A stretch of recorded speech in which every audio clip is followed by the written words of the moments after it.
जिंदगी के दो पहलू होते हैं, एक खुशियों से भरा और दूसरा संघर्षों से भरा, और इन्हीं दोनों चीज के बीच का संतुलन है हमारा स्वास्थ्य। जी हाँ, आर हेल्थ।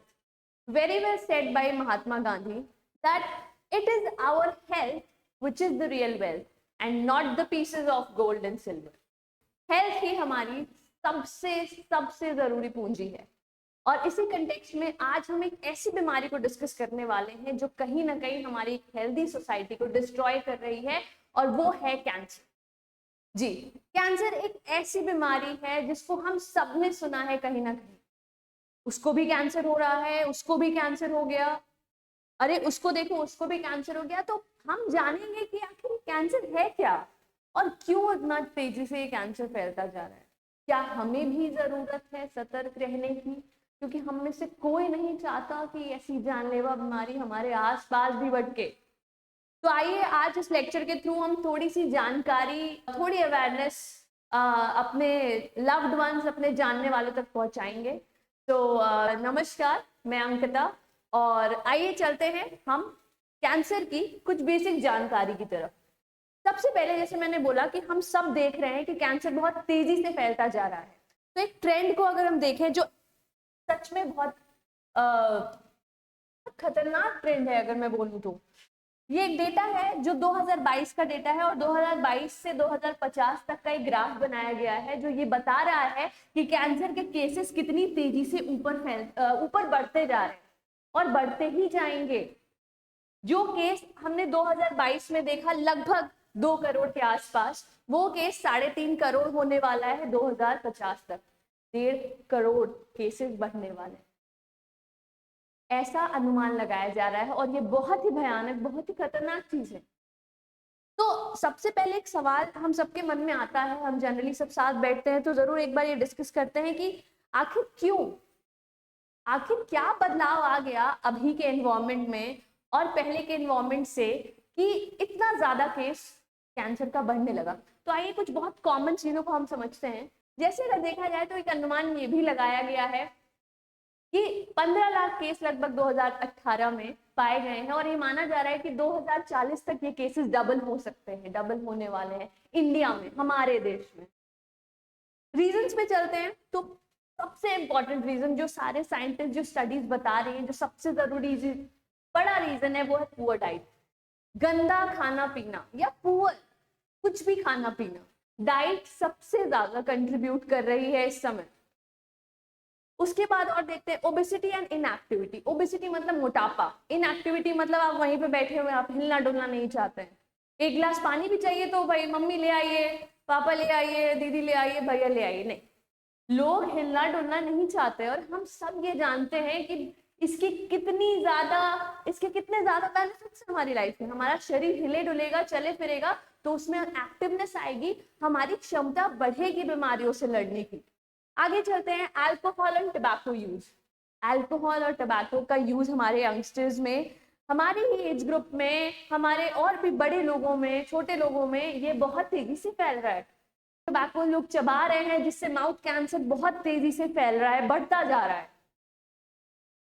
साथ में स्मोकिंग, स्मोक कर रहे हैं लोग टबैको, जिससे लंग कैंसर दिखाई दे रहा है अब लोगों में ज्यादा से ज्यादा। पॉल्यूशन की बात करें तो हमारे एनवायरनमेंट में ऐसी गंदी चीजें भी हैं जिनकी वजह से हमें इन्फेक्शन हो रहा है। कुछ ऐसे वायरसेस भी हैं जो कैंसर कॉज कर रहे हैं। हम अपने एनवायरनमेंट को पॉल्यूट भी कर रहे हैं। हम अगर इन सारी चीजों की बात करें तो कहीं ना कहीं हम इसको कंट्रीब्यूट कर रहे हैं। पुअर डाइट हमारी है, ओबेसिटी इनएक्टिविटी हमारी है, अल्कोहल टबैको यूज हमारा है, पॉल्यूशन इन्फेक्शन कहीं ना कहीं हमसे ही हो रहा है। हमें इन सब चीजों पे नियंत्रण लाना पड़ेगा, नहीं तो अनुमान जितना लगाया गया है उससे भी भयानक रिजल्ट हो सकता है। बाकी तो चीजें भी हैं जो बहुत अच्छी बोलूंगी मैं, कि मुझे बहुत अच्छी लगी समझने के बाद, वो है advance diagnostic and better data. पहले के टाइम में क्या था, हमारी डायग्नोसिस मतलब किसी भी बीमारी का पता लगना, जो आप जांच कराते हैं लैब्स में जाके, उन सारी जांच को हम कहते हैं किसी भी बीमारी की डायग्नोसिस करना, उसका डॉक्टर जो डायग्नोसिस करते हैं। ये भी एडवांस हो चुकी है हमारे पास, अब बेटर डेटा है, अच्छी डायग्नोसिस हो रही है, सही से जांच पड़ताल हो रही है, सही रिजल्ट आ रहे हैं, तो हमारा डेटा भी बढ़ रहा है, हमें पता चल रहा है अच्छा वहां उस घर में कैंसर है, उस घर में कैंसर है, उस घर में कैंसर है। तो हमारे पास जो डेटा आ रहा है, जो मैंने अभी आपको ग्राफ दिखाया, वो पहले से बेहतर मिलने लगा है, लोग जागरूक हो रहे हैं, तो ये एक अच्छी चीज है। तो ये सब ठीक है, कैंसर बढ़ रहा है, सब कुछ हो रहा है। आइए थोड़ा सा हम बेसिक जानेंगे, क्योंकि मैं मानती हूँ कि हम सबके लिए जानना जरूरी है कि कैंसर है क्या। तो कैंसर हम सरल भाषा में समझे तो एक सेल है जो बेकाबू हो जाती है, कि उसको कितना ग्रो करना है। बेसिकली एक सेल, एक नॉर्मल सेल जो कि एक छोटी सी अच्छी सी हेल्दी सी सेल है, ये इसमें डिफेक्ट आ जाता है और ये भूल जाती है इसको कितना ग्रो करना है और ये कैंसर बना लेती है। तो it is uncontrolled and abnormal cell division leading to the formation of tumours that may spread to other part. एक जगह, एक सेल को इतनी जगह दी गई है कि आप इतनी ही जगह लोगे और इतनी जगह से आप आगे नहीं बढ़ोगे, लेकिन सेल इस कंट्रोल को खो देती है और डिवाइड करके आसपास की सारी जगह में फैल जाती है और ट्यूमर बनाने लगती है, जिसको हम आगे जाके कैंसर कहते हैं, और ये अलग अलग बॉडी पार्ट्स में फैल सकता है। अब फिर सवाल आता है क्यों भाई ऐसा क्यों हुआ? एक नॉर्मल सेल और एक कैंसर सेल में ऐसे क्या चेंजेस हैं, क्या बदलाव है, क्या डिफरेंस है कि आप इसको एक नॉर्मल सेल कह रहे हो और एक कैंसर सेल कह रहे हो? तो जल्दी से हम 3 प्रॉपर्टी पे थोड़ा फोकस करेंगे। 3 ऐसी प्रॉपर्टी होती है एक नॉर्मल सेल के पास जो कैंसर सेल खो देती है। सबसे पहली प्रॉपर्टी है कॉन्टैक्ट इनहिबिशन। अब कॉन्टैक्ट इनहिबिशन क्या है? नाम से ही बायोलॉजी बहुत सारी चीजें बता देती है। कॉन्टैक्ट मतलब एक दूसरे के बीच में एक दूसरे के पास आना, कॉन्टैक्ट इनहिबिशन मतलब रुकना। एक नॉर्मल सेल के पास ना बहुत अच्छी प्रॉपर्टी होती है कॉन्टैक्ट इनहिबिशन की। सपोज करिए सेल ग्रो कर रही है, ग्रो कर रही है, ग्रो करके कॉन्टैक्ट में आ गई। अब सेल को पता चल गया कि आगे जगह नहीं है, तो यहाँ धक्का मुक्की नहीं करती है एक नॉर्मल सेल, लेकिन कैंसर सेल इस प्रॉपर्टी को भूल जाती है, इट लूजेस दिस प्रॉपर्टी।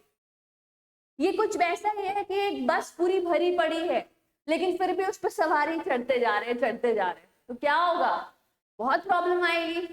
वैसा ही कुछ हमारी बॉडी में होने लगता है जब एक कैंसर सेल हमारी इस प्रॉपर्टी को, हमारी इस नॉर्मल प्रॉपर्टी को खो देती है। दूसरी प्रॉपर्टी है इन्वेजन प्रॉपर्टी। मैंने आपको बताया कि एक सेल अपनी जगह छोड़ के दूसरी जगह पे चल जाती है, इसको इन्वेजन को हम हिंदी में कहते हैं, इन्वेसिवनेस की प्रॉपर्टी का मतलब होता है घुसपैठिया। आप अपना घर छोड़ के दूसरे घर में जाके बैठ गए हो, आपको ऊपर वाले ने इतना स्पेस दिया है, आप सेल हो, लेकिन आप यहाँ पे तो ग्रो कर रहे हो, साथ में अगल बगल भी ग्रो कर जा रहे हो, दूसरे का एरिया भी आप हड़प ले रहे हो। इस प्रॉपर्टी को कहते हैं इन्वेजन। ये प्रॉपर्टी हमारी कैंसर सेल में आ जाती है, नहीं आनी चाहिए, नॉर्मल सेल में ये प्रॉपर्टीज नहीं पाई जाती हैं। तीसरी प्रॉपर्टी की बात करते हैं सेल एपोप्टोसिस। ये बहुत ही सुंदर प्रोसेस है जो ऊपर वाले ने बनाया है हमारे अंदर। क्या होता है कि एक जो नॉर्मल सेल होती है, नॉर्मल सेल के पास एक प्रॉपर्टी है, जैसे हम बूढ़े होते हैं वैसे ही हर एक सेल बूढ़ी होती है। अब जब वो बूढ़ी होती है भाई, एक टाइम आता है कि डेथ भी हो जाती है एक शरीर की, वैसे एक सेल की भी डेथ होती है, क्योंकि जब एक सेल की डेथ होगी तो इवेंचुअली पूरी बॉडी की डेथ होगी।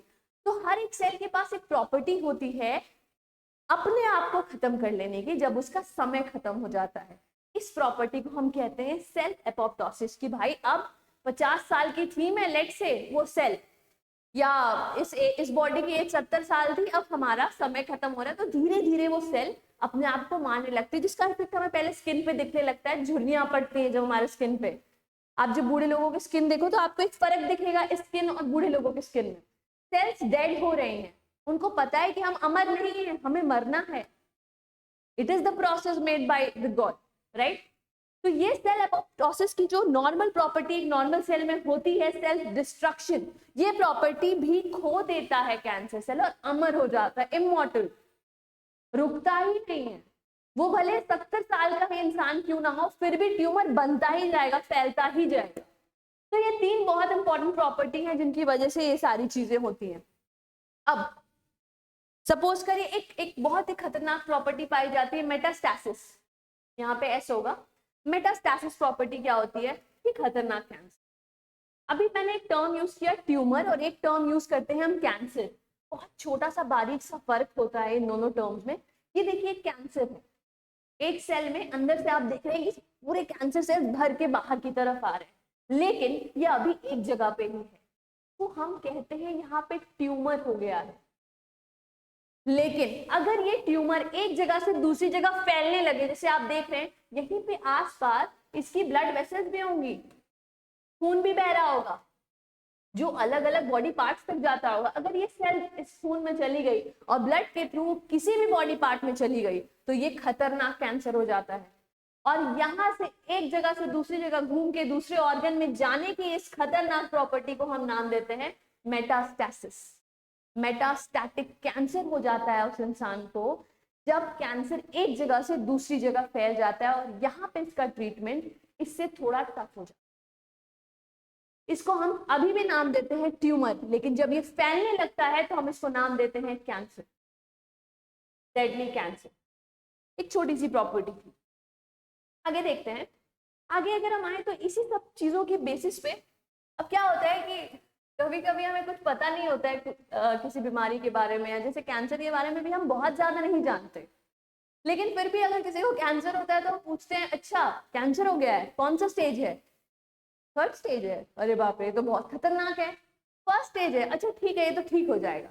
हमें बहुत जानकारी है नहीं बट फिर भी हम डिस्कस करते हैं, और हम ये जानते हैं कि स्टेज ग्रुपिंग है क्या, क्या मतलब है 0 स्टेज का, 1 स्टेज का, 2 या 3 स्टेज का और 4 स्टेज का, क्या मतलब है इसका। तो समझते हैं, बहुत इजी है और जानकारी के लिए हमारे लिए बहुत जरूरी है।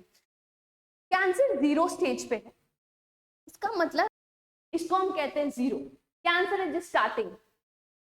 फिर हम आते हैं स्टेज 1।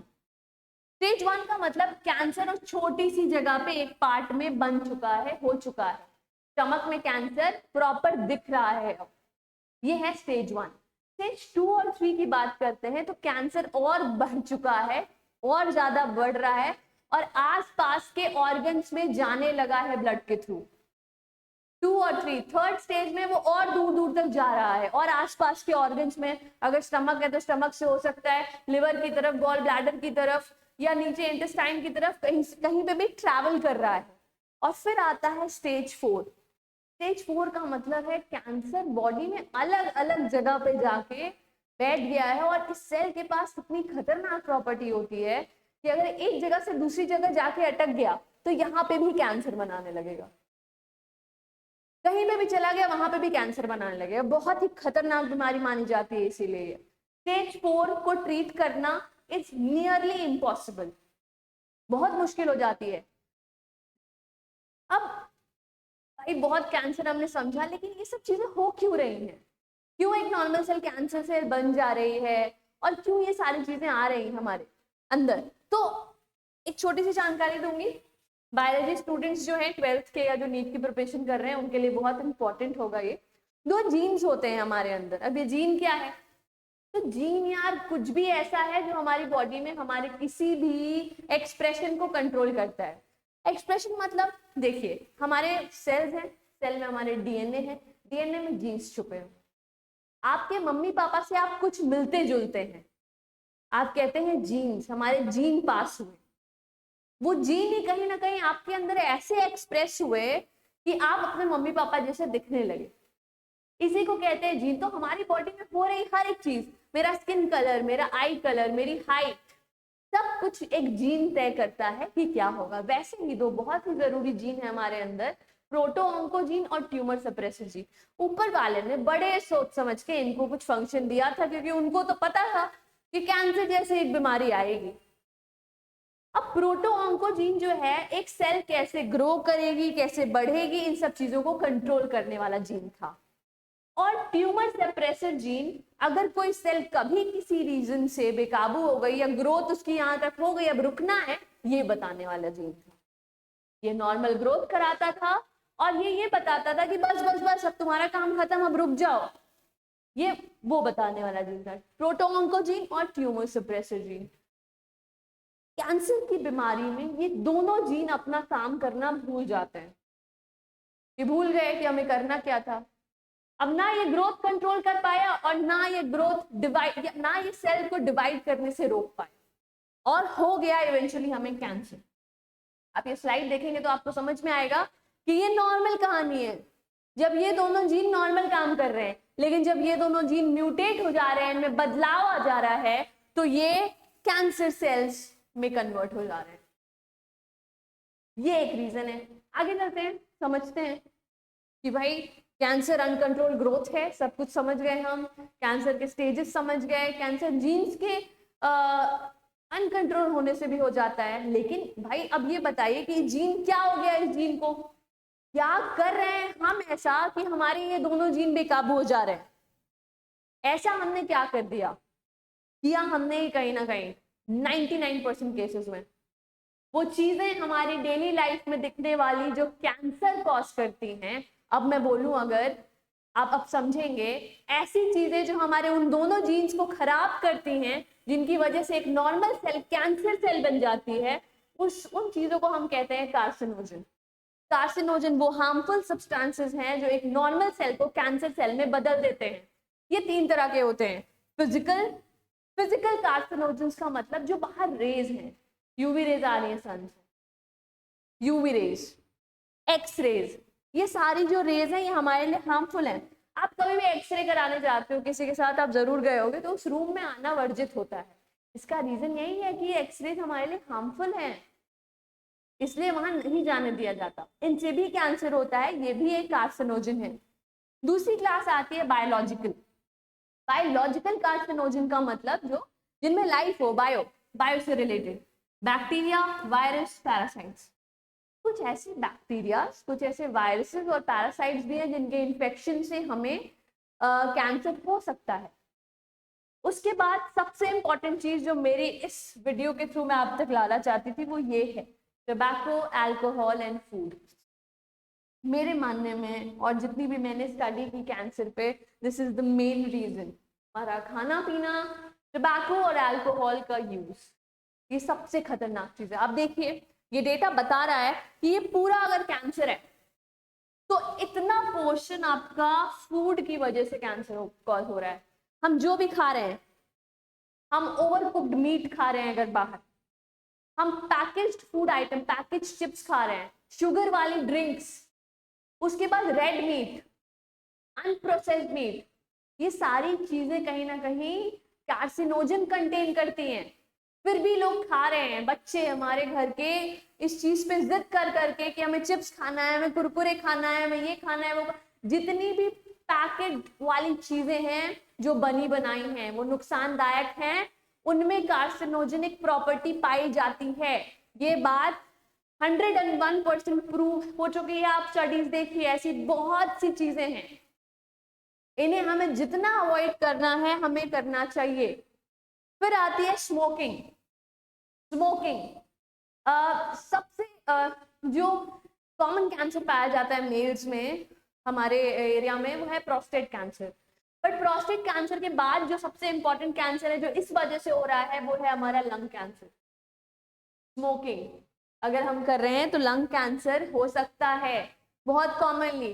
फिर हम आते हैं और बाकी छोटी छोटी चीजों पे, lack of exercise, family history हो सकती है, आप किसी ऐसी जगह पे काम करते हैं जहाँ पे कार्सिनोजेंस का रिलीज है, वायरस, पेरिनेटल फैक्टर्स मतलब मदर से बच्चे को भी हो सकता है, रिप्रोडक्टिव फैक्टर किसी हार्मोनल इम्बैलेंस से भी हो सकता है, alcohol consumption, radiations, medical treatment, food additives, food again food आ गया। But still let's focus here कि food is the major component which is causing cancer among us. खाने पीने पे नियंत्रण रखना है, साथ में एक्सरसाइज करनी है, फैमिली हिस्ट्री अगर है तो चेकअप करा के रखना है। आज हमारे पास ऐसी टेक्निक्स हैं जो 2-3 साल पहले ही बता देती हैं कि कैंसर होगा या नहीं। अब बात करते हैं डिटेक्शन एंड डायग्नोसिस। अब डायग्नोसिस तो कुछ लोग अपने से ही कर लेते हैं। जैसे क्या होता है कि हम में से बहुत सारे लोग ये समझते हैं, खासकर गांव में, गांव के एरिया में आप जाएं तो हमें लगता है कि कैंसर एक से दूसरे में फैल सकता है। क्या ये सही है? नहीं, बिल्कुल नहीं, ये गलत है। पेशेंट को कैंसर है, उस पेशेंट को जरूरत है हमारे सपोर्ट की।